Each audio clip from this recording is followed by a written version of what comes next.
can go back to the recording. There is a Q&A box. Please add any questions you have to the Q&A box, and I will answer them at the end of the presentation.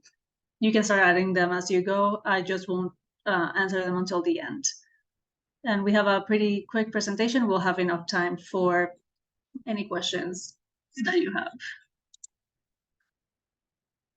So the agenda for today, we'll do a quick welcome, BCP department overview, followed by the food equity initiative that this program is a part of, an overview of the program, an overview of the application, and then time for question and answers. So the Chicago Department of Business Affairs and Consumer Protection is the department leading this program, and we ensure a fair and vibrant marketplace for businesses, workers, and consumers for the city of Chicago. We have a lot of different bureaus, but our specific one is under the Small Business Advocacy team. We are the Economic Recovery team, and we are leading all of the federally funded programs for the department, of which this one is one of them. And you can see more information about that here. The Small Business Advocacy Division has our Neighborhood Strategy team and the Economic Recovery team. We have programs under 3 broad categories: small business assistance, nonprofit capacity building, and food equity, which is what this one is under. The COVID-19 pandemic exacerbated the food inequity issues experienced in Chicago. BACP is investing in programs focused on increasing food equity in communities with a history of disinvestment by encouraging the development of agriculture sites by local growers. And we have live right now a urban growers program by providing funds to entrepreneurs who are part of the food ecosystem. That will be our Good Food Fund, which launched alongside this program, and the funding of local food incubators, which is this program.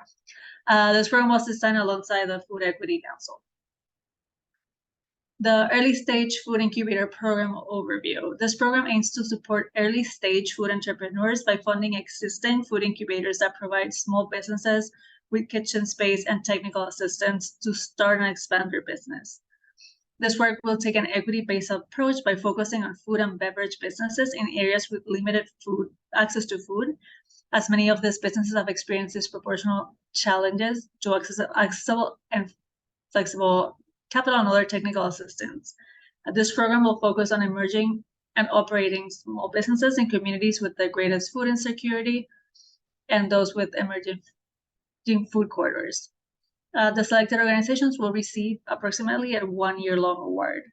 And just in general, we are looking here to fund the good ideas for food incubators. So that is basically what we're looking to fund. Is we will fund 4 to 6 organizations that provide innovative food incubator programs.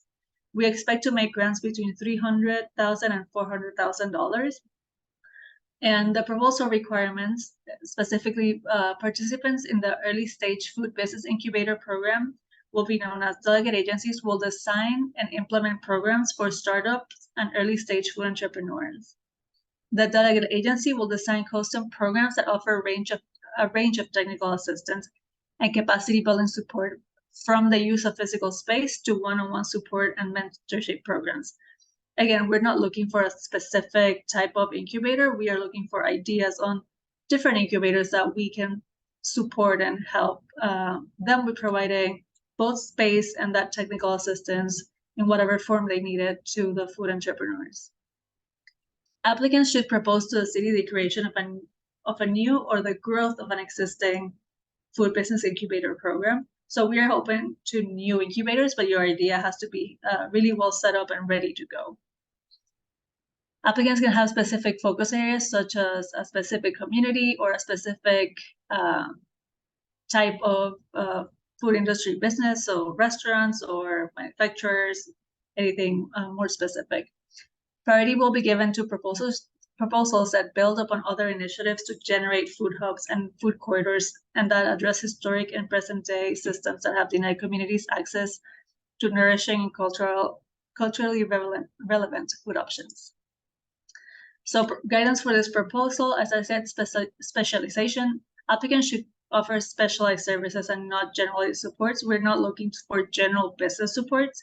This is specifically to food entrepreneurs, and to very small and new food entrepreneurs.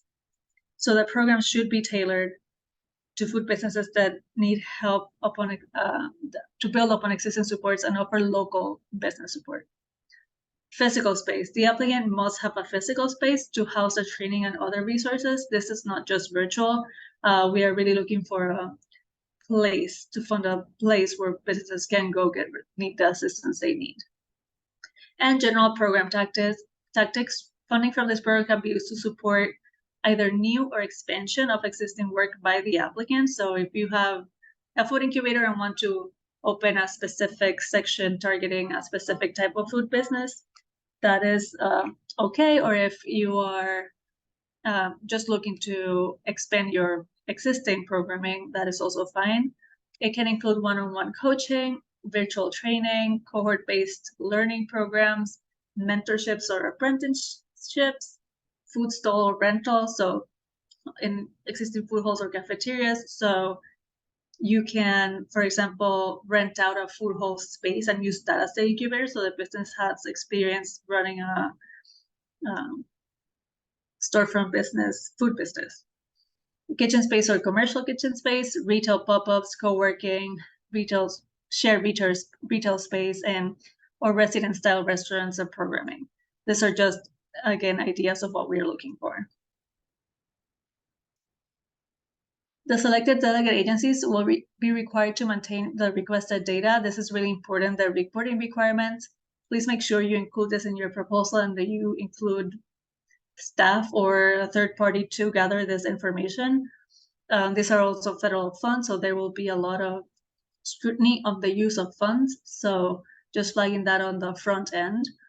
We will request that you at least have the food businesses launched, the number of jobs created, number of technical assistance workshops conducted, hours of technical assistance, summaries of the project outcomes, photos and testimonials, and basic demographic information of the program participants. This is sometimes overlooked, so please make sure in your proposal you have the right staff to do this or the right partner to do this, because it will be really important. And in case you want, this is limited, these are based on limited federal funds, but we're hoping that if these programs are successful, we can find a way to continue funding them, and having the right data would help us do that.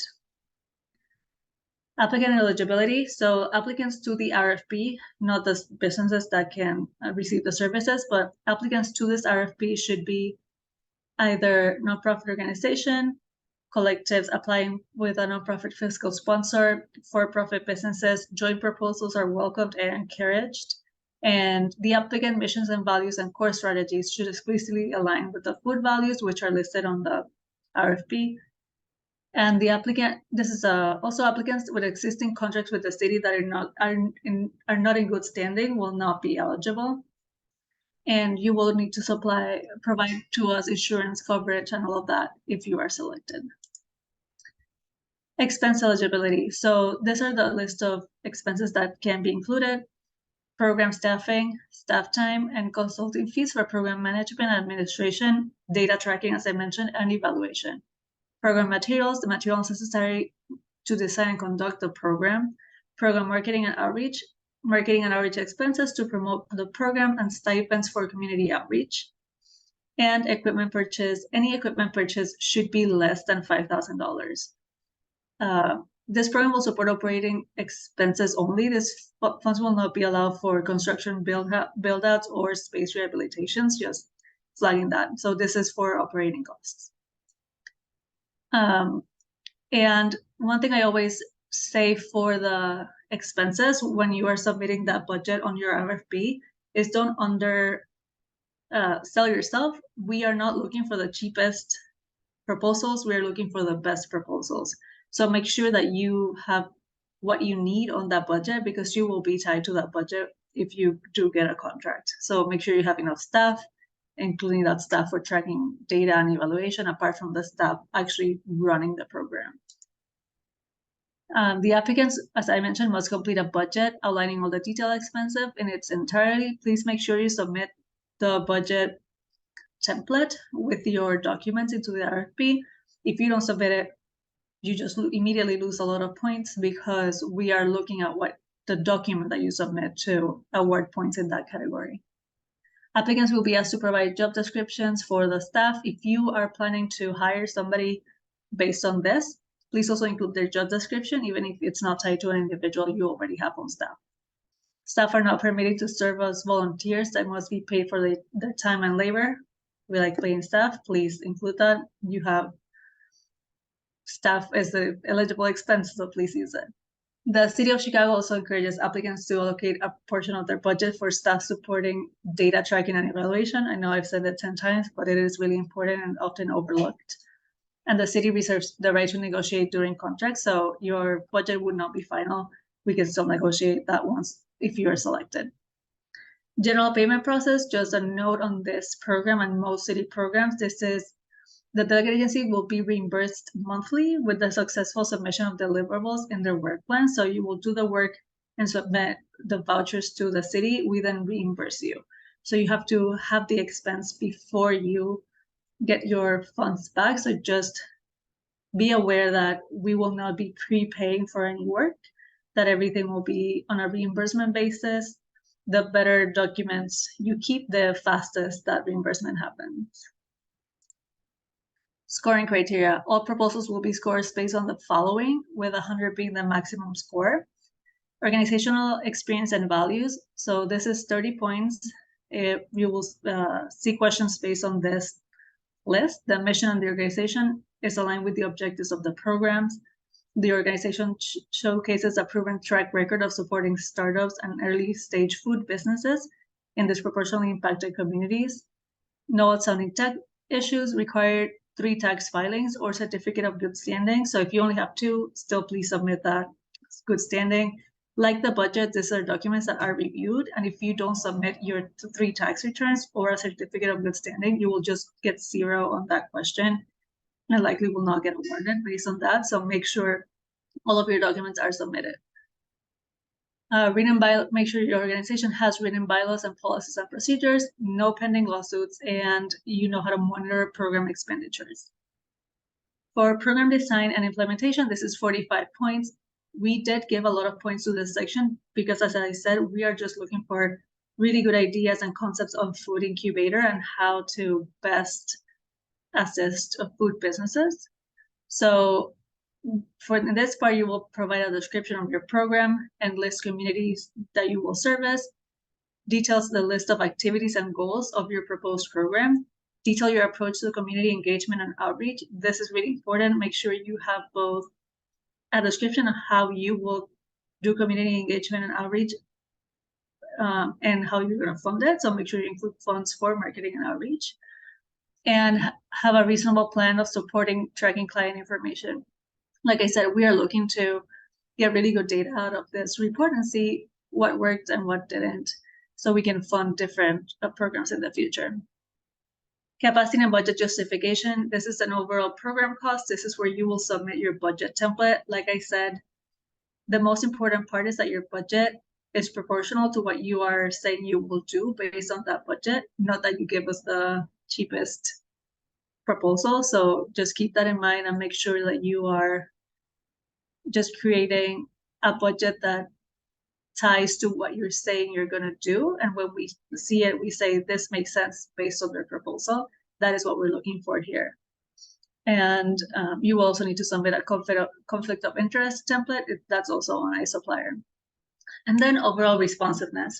So 10 points, this is where we award points on how well you answered all of the questions. So if you just wrote something different in a question that is not what the question asked, this is where your points will be taken off. Also, if you didn't submit your documents, you get extra points dinged here. So again, please submit all those documents. And that is what the scoring criteria for this program is. Timeline. The RFP due date for this one is October 10th, 2023 at 11:59 a.m. So before noon, not midnight. This is very important also. As I always say, please submit it at least 2 days before the deadline. If you wait until the last minute and you have any issue submitting that is not system-wide, that is just user error, we cannot accept your your application. So there's nothing we can do. We legally cannot accept anything past the RFP due date. So please submit it on like 10/8 at least. I always say this, we always get submissions that don't get through, and there's literally nothing we can do. So please make sure to submit it with time, with enough time to, if you have any issues.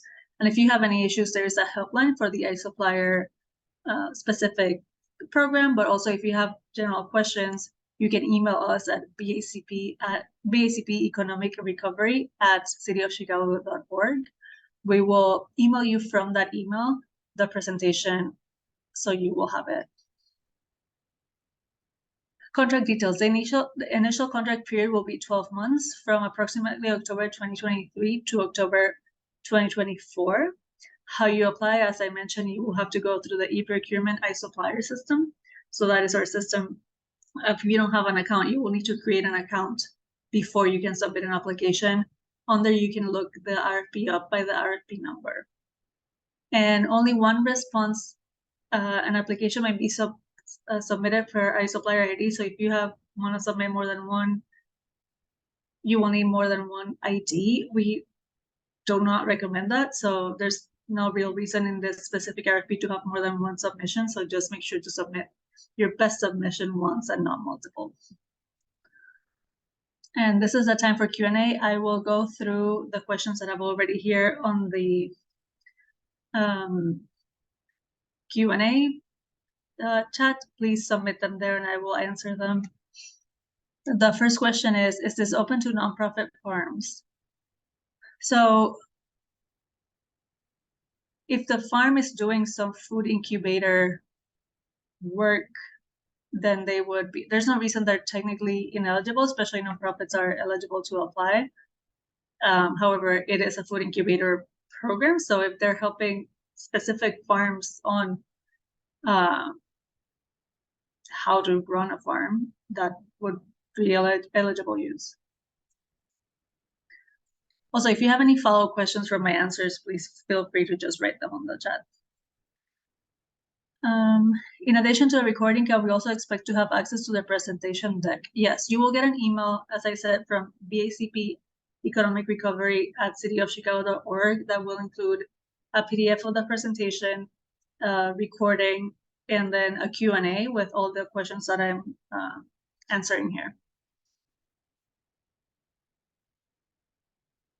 Will BACP fast-track licensing permitting for awardees of this program? Not necessarily.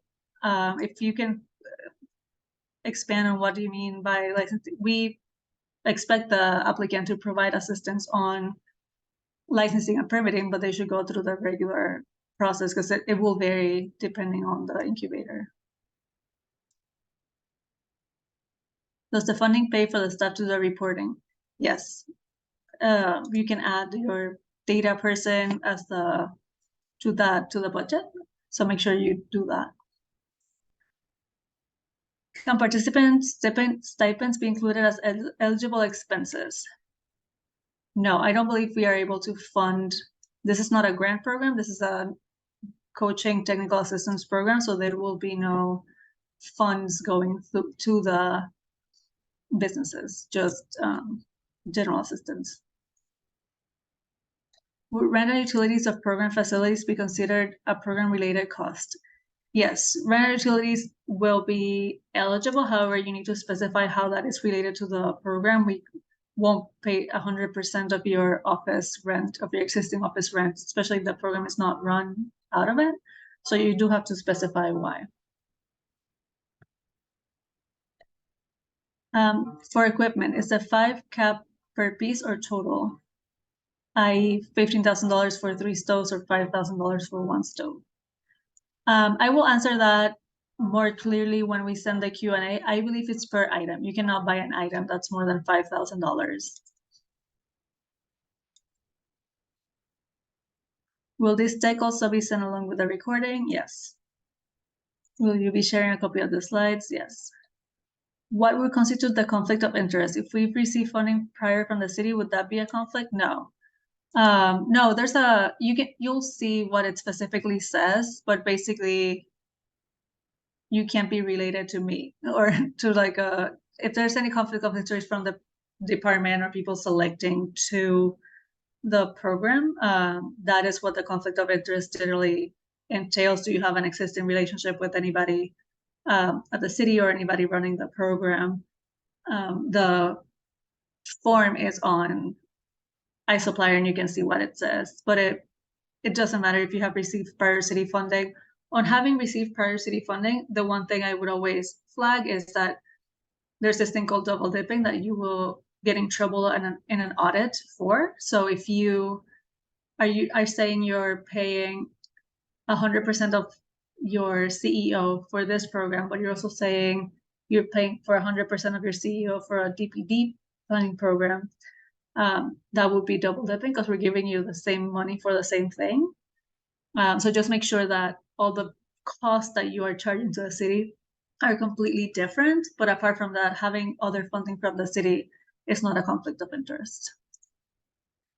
Is rent one of the options for acceptable expenses? Yes, but like I said, you need to specify how it's tied to the program. So if you're running your program in location A and your office is location B, you can't just charge all of your office rent that you would normally pay, even if you weren't part of this program, to the program. But any cost related, if you need a new space for this program, things like that, that would be eligible. What is the email for requesting the presentation? So you will automatically get, just for signing up for this, you will get the email, but if you do not, the email is BACP Economic Recovery at chicago.org. Could you define incubator? So an incubator is a place where you are incubating new businesses. So it's a place for very new businesses to go get the assistance they need to grow. So it's like the little light with the eggs kind of thing for chickens. That's like where it comes from. But it's a space for business growth when they will be provided with everything they need so they can make it out of the incubator and have their own like fully built business. That is what an incubator generally is. Is the extension to spend the award or could it be re-awarded, i.e. 300,000 award renewed after 12 months for additional 300K or extension to spend the initial 200K? No, these are federal funds that expire at the end of 2024. So at the end of 2024, we cannot allocate any more funds and we have until the end of 2026 to spend them, but this will be a one-year program. And unless there are other funds that come up right now, that is all the funding we have for this program. And the federal funds do expire at the end of next year. So it needs to be spent in the 12 months. The community I'm thinking of working around has very few businesses and no community kitchen, but has an urban production farm. Does that disqualify my application? If you can rephrase that question, if I don't answer it correctly, please do. So that doesn't disqualify your application. I'm not sure why that would disqualify if you don't have because I don't know what you would be proposing. So it's a little hard for me to say if that disqualifies the application or not, since I don't know what you are looking to propose, if it's a community kitchen or urban production farms. As long as it's an incubator, it qualifies, and it just needs to be targeted to the community. And we are actually looking for communities that lack access to food. So not having an incubator in your community is probably bad for your community, and having one would be good. So that would qualify you starting one. But if you can clarify that question, that would be helpful. Is there any technical assistance support available to help with the writing of this grant? Actually, we have a nonprofit capacity building program. You can also, if you just Google BACP nonprofit capacity building program, we have a program where you can sign up for one-on-one assistance to write or apply for this grant and for any general grant. It's a program specifically for nonprofits. So just flagging that you would need to be a nonprofit to qualify for that assistance, but you can sign up and they have webinars. They also have one-on-one assistance because we are trying to help smaller nonprofits that haven't worked with the city before bridge that gap and apply for the first time and manage grants like this one. So yeah, BACP Nonprofit Capacity Building, go to that site and you can get assistance, and you can also email us if you can't find it. Where would we find a good food fund presentation recording again? So we will send it to anybody who signed up for that previous presentation. It will also be on our website, BACP Economic Recovery. It will eventually, the link to YouTube will be pasted there. And again, if you can't find it, just send us an email to bacpeconomicrecovery@cityofchicago.org. Can a portion of the grants funds be used for startup expenses followed by monthly reimbursements? I'm not sure what the followed by monthly reimbursements mean. As I mentioned, this is not a grant program.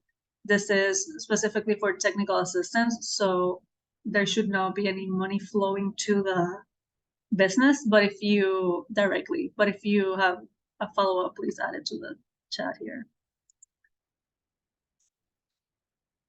You mentioned a meeting that was held prior to this one. Are you able to share where to find a recording of that meeting again? Yeah, so as I mentioned, that meeting, that pre-submittal conference was for the Good Food Fund, and you can access that in our website. It's not posted yet, but it will be. Also, if you just reply to the email, well, you'll get this presentation. We can also send the link for that one. Is this program available for expansion of shared kitchen programming, technology, technical assistance, and training? Yes. Yeah, if you have an existing shared kitchen where you want to extend your program to do more technical assistance and training, that is an eligible use of you can apply for that. I just opened a shared kitchen on the south side of Chicago. However, I wanted to service food trucks as well. Can these funds be used for a partial build out? No, as I listed, I think earlier, these funds are for operating funds. They cannot be used for construction. Are you providing a universal feedback question framework mechanism for measuring impact? If you can clarify, that would be really helpful. We will provide for all the food incubators we fund. We will have the same required reporting for all of them. But if that is not what you're asking, please feel free to write back. Is there a cap on administration expenses? So you should obviously be, there is a 10% indirect. That is basically what you can use for undetermined administration expenses of the award. So that's 10% of your direct costs.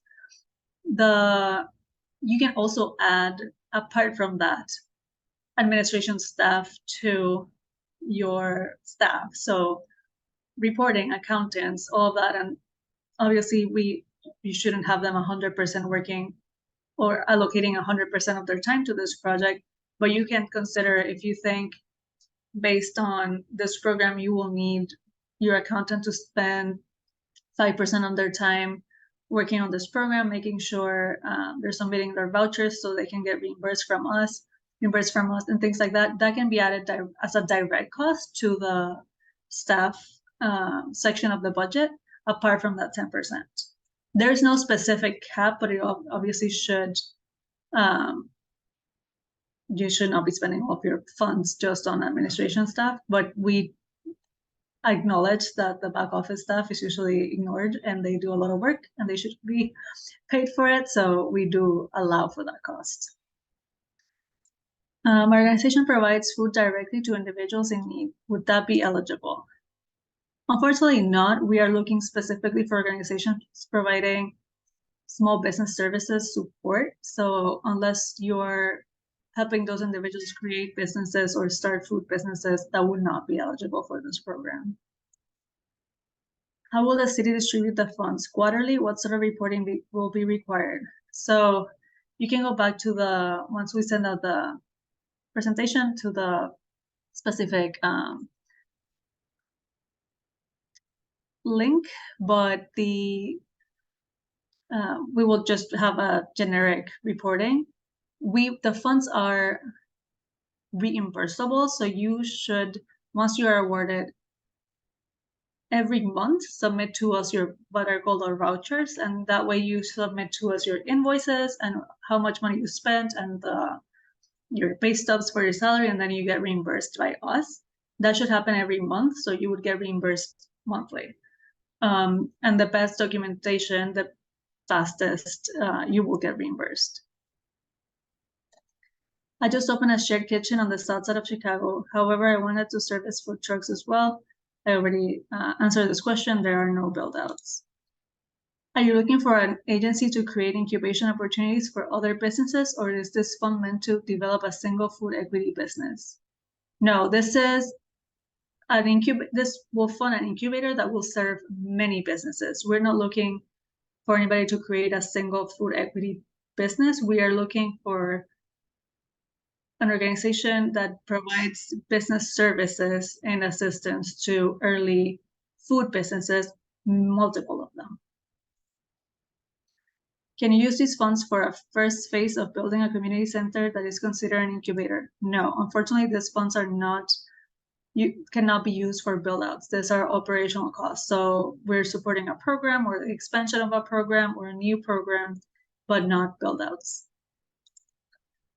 Does the type of food make a difference? We just started a popcorn business. No, the type of food doesn't make a difference for us.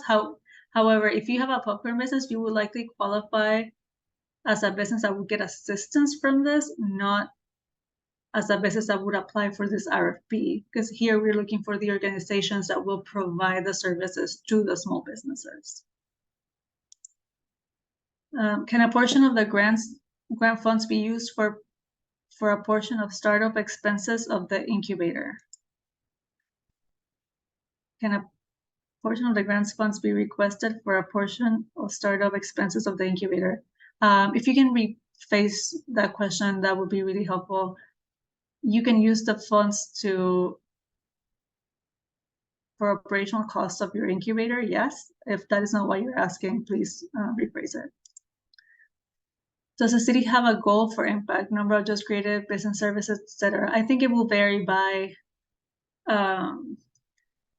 what the proposal is. So I think some incubators might be providing low-touch support to a lot of businesses, while others might be providing cohort-type programs that are just more time-consuming for a smaller group of businesses. Like I said, we're looking for a lot of different ideas and best practices for incubators. So we will definitely have specific goals per program, but it will depend on the application.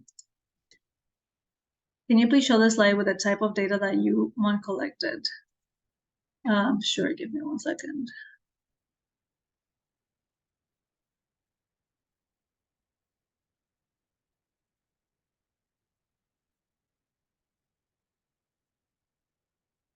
And as I mentioned, this will be shared, so you will have a copy of this presentation, but we would at minimum be asking for number of food businesses launched, number of jobs created, technical assistance workshops conducted, hours of technical assistance, summaries of project outcomes, and more just general data like photos and testimonials from participants. And sorry, I wasn't actually sharing. And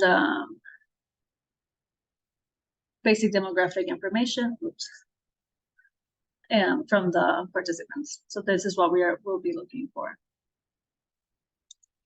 Are the funds distributed upfront or paid out as reimbursement costs? So this, as a general city program, the funds will be paid out as reimbursed in a reimbursement format. You will submit to us your vouchers and be reimbursed. We will do that. Will be required monthly. What if this newly created NFP that has not received this 501c3 status yet? So if you have not are still not a 501c3, you can still submit whatever tax returns you have or the certificate of good standing. Thank you for your time. Is physical space required for this grant? Yes, we are looking for a physical space. This cannot all be virtual because we are looking to create community hubs and places where people can actually go get the services and also have a shared kitchen. And there's just some food specific assistance that will be unlikely, wouldn't be just online. What terms are reimbursement funded each month? Within 7 days, 15, or 10? So generally, this will really honestly depend on how well you complete your voucher. So it generally takes no more than 10 days, but that is based on you submitting all the documentation that is required by the city. We will provide a lot of support and assistance on doing this, but we need to provide all of your invoices, making sure all the math is mathing on those Excels, and also pay stubs and proof of payment. So it's not only that you say you paid, you have to show proof from your bank statement that it was paid out. So the cleaner the document comes to us, the faster you will get paid. And that is usually where the delay is, in that the documents are not acceptable to the finance department for them to pay. So that is where it can be 10 days. Are there any examples of local businesses, organizations that are currently the type of incubator services? Yes, there's a few. I don't want to mention specific ones just because they might apply for this, but there are or places that provide services to help businesses that are on that early stage get to the next stage and just build out their businesses. And there's a few shared kitchens and things like that exist already.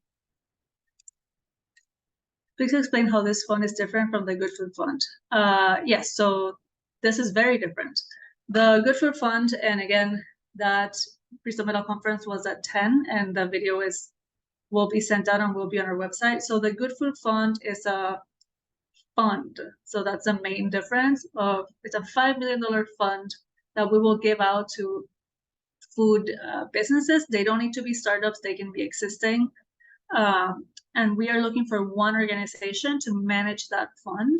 The fund includes that money that will go out to the businesses, plus wraparound services like technical assistance and coaching, which in that part is where it's a little similar to this one. But the main thing for that fund is that it is money going out to the businesses in grants, and they will apply to a grant. They can get $10,000 to $100,000. This program, we're looking to fund 4 to 6 small incubator programs that provide technical assistance, highly specialized technical assistance to early stage startup food businesses. So if you're just starting out, you would get assistance here and get a lot more high touch assistance from the organization that you are working with. As a business owner, once these 2 programs are actually live, you can apply to both. You can apply to the Good Food Fund, get money, and you can apply to be part of an incubator and get a shared kitchen or any other type of assistance like that. So you don't need a physical building. We'll have the program, but have the program up and running. You do need a physical space. This cannot be online. Not online, but have a program. If you have a program right now, but it is not location based and there's no shared kitchen or shared space where the organizations can go, if you want to rent one out, that can be a part of your proposal, but it will, the incubator, once it's live, will need to have a physical space. Can you change your physical space? For example, start with a physical space and transition to a new, more permanent space.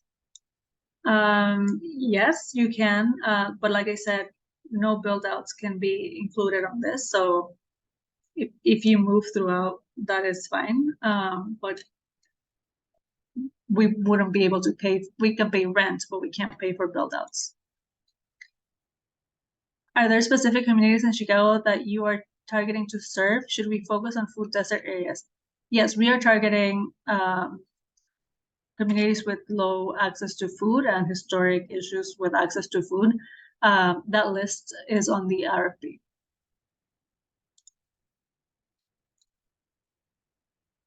All right, so those were the 43 questions so far. I will give everybody a minute in case there are any other additional questions, but as I mentioned, you will get a email if you signed up for this with the recording, a PDF of the presentation, and a PDF of the Q&A. There's one more question. When will the awards be announced? So this closes on the 10th of October. The award notifications and the selection process takes about 2 to 3 weeks. So probably end of October, beginning of November.